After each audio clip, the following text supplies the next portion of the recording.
The divine puts on an appearance of humanity, assumes the outward human nature in order to tread the path and show it to human beings, but does not cease to be the divine, says Sri Aurobindo about the mother.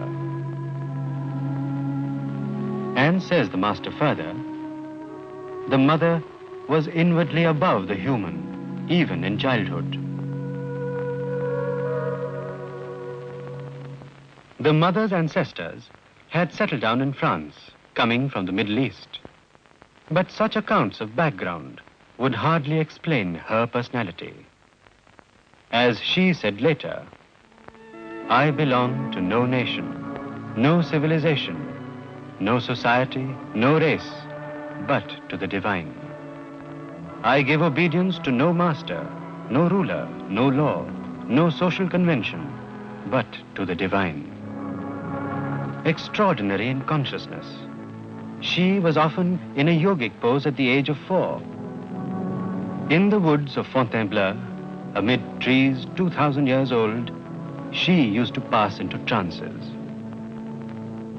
Between the age 11 and 13, a series of psychic and spiritual experiences revealed to her not only the existence of God, but man's possibility of uniting with him, of realizing him integrally, of manifesting him upon earth.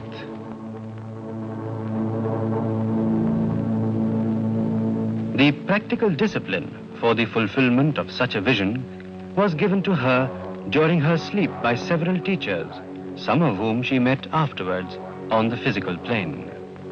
One with whom her psychic and spiritual relation became more clear and frequent was called by her as Krishna. It was when she met Sri Aurobindo that she knew who the Krishna of her vision was. But several years were to intervene between her meeting the master in vision and meeting him in person. Out to explore the horizon of mysticism, the mother spent some years in Algeria with Monsieur and Madame Thion, adept occultists. A moment of this period has been caught by the mother in one of her paintings. 1910, the year Sri Aurobindo came over to Pondicherry, was also the year when the mother heard of him. In 1914, the mother's urge to visit Pondicherry was fulfilled. While 2 miles off the Pondicherry shore, she knew that she was entering the aura of Sri Aurobindo. It was on the 29th of March that the mother met Sri Aurobindo. She wrote in her diary, "It matters not if there are hundreds of beings plunged in the densest ignorance. He whom we saw yesterday is on earth. His presence is enough to prove that a day will come when darkness shall be transformed into light, when thy reign shall be indeed established upon earth." That day, the mother realized what she expressed much later with the words, "Without him I exist not. Without me, he is unmanifest." The mother left India after about a year's stay, but only physically, never in spirit. She spent a period of 5 years in Japan, engrossed in her spiritual preparation for her return to India to work with Sri Aurobindo. Her communication with the Supreme was growing ever more intimate, and the vision of her mission on earth more and more concrete. She was back at Pondicherry on the 24th of April, 1920. It is with her arrival that the ashram began taking shape. As the older ashramites recollect, it is the mother who taught them how to look upon Sri Aurobindo, the Guru. On the 24th of November 1926, Sri Aurobindo achieved the Siddhi of the overmind, the highest divine consciousness hitherto realized, paving the way for the descent of the supermind. he withdrew into seclusion for concentrated work, entrusting the mother with the disciples and the ashram.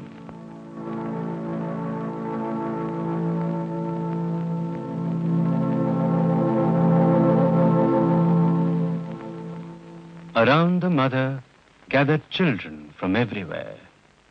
No aspect of the ashram was deprived of her loving touch.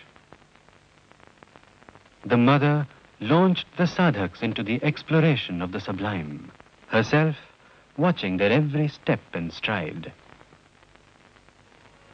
The omniscient spiritual guide, she at once took care of the sadhaks much more than a physical mother could.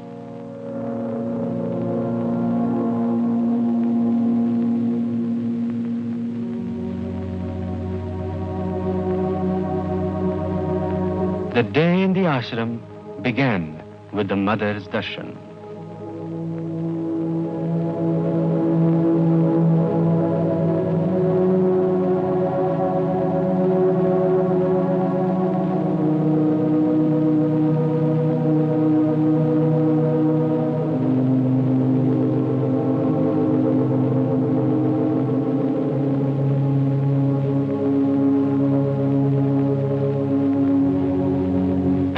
Four times a year, Sri Aurobindo and the mother together blessed their disciples and devotees. On the 5th of December 1950, Sri Aurobindo gave up his body.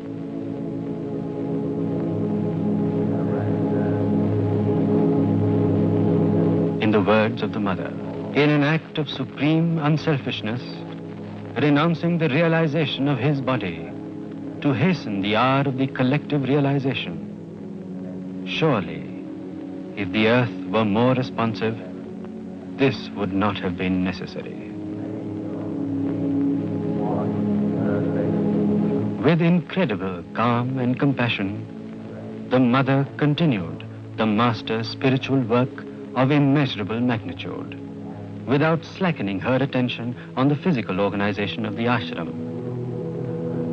and the personal problems of the sadhaks.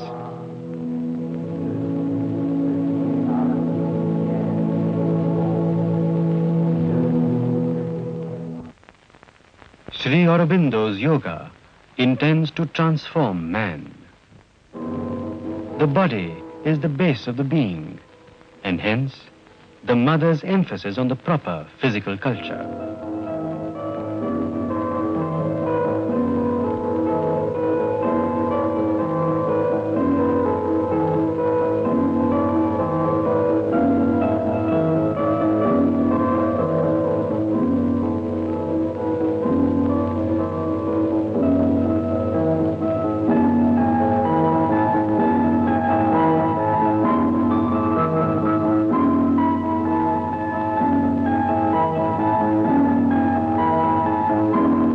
The mother reminds us.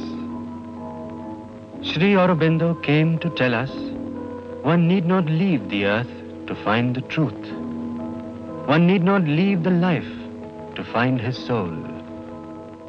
One need not abandon the world or have only limited beliefs to enter into relation with the divine. The divine is everywhere, in everything, and if he is hidden, it is because we do not take the trouble to discover him.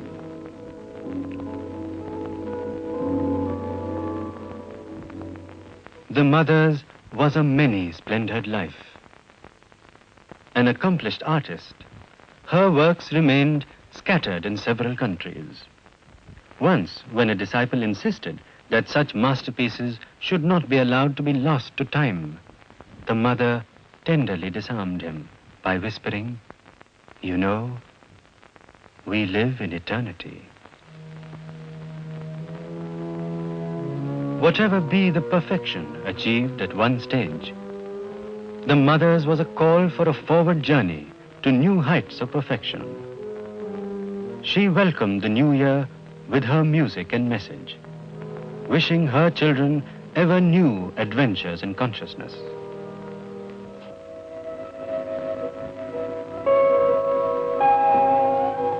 All the works done in the ashram are the mother's, said Sri Aurobindo. To work for the divine is to pray with the body.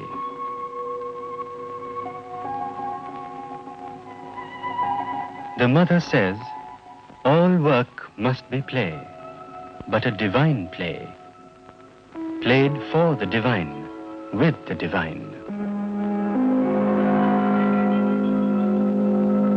To work for the divine is very good. It is delight. But to work with the divine is a felicity infinitely deeper and sweeter still.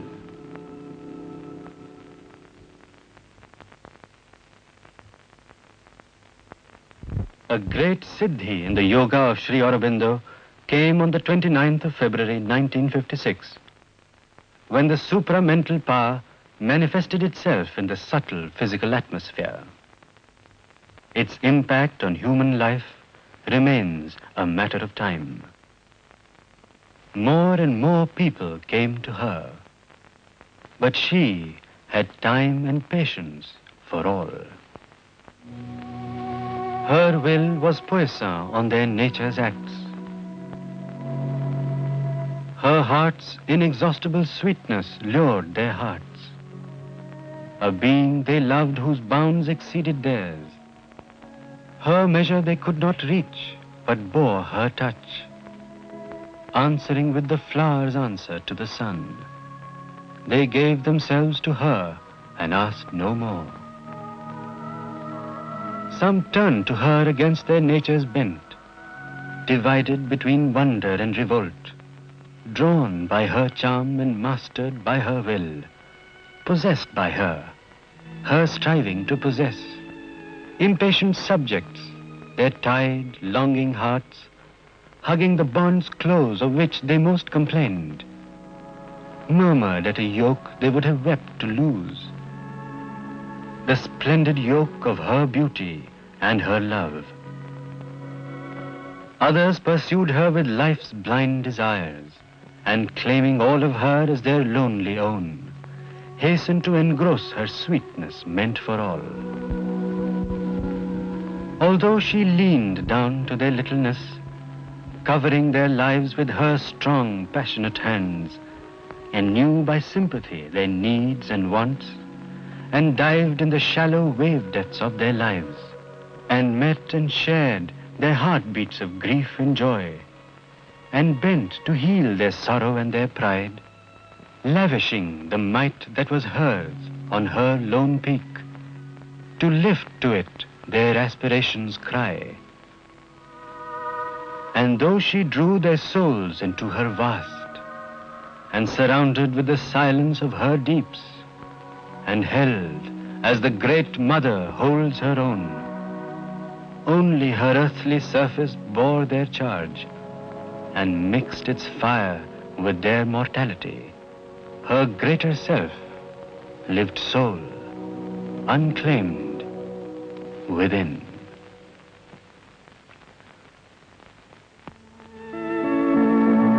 On August 15th, 1972, the world observed the first birth centenary of Sri Aurobindo.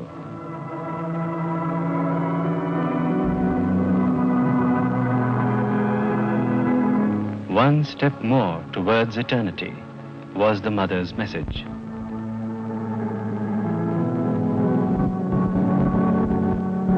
On the eve of the year 1973, the mother gave the hint that it was not unlikely for her to give up the body during the year that was setting in. The devotees had their last collective darshan of the mother on August 15th, 1973.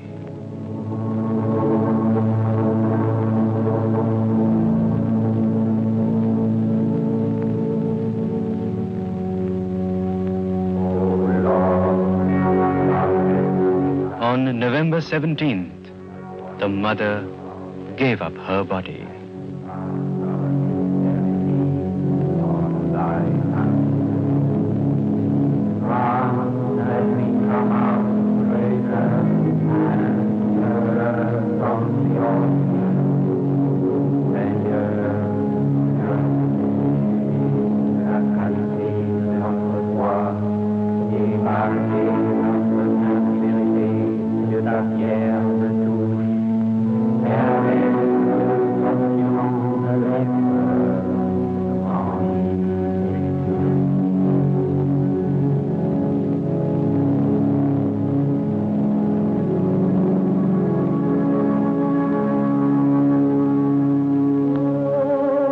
Sweet Mother,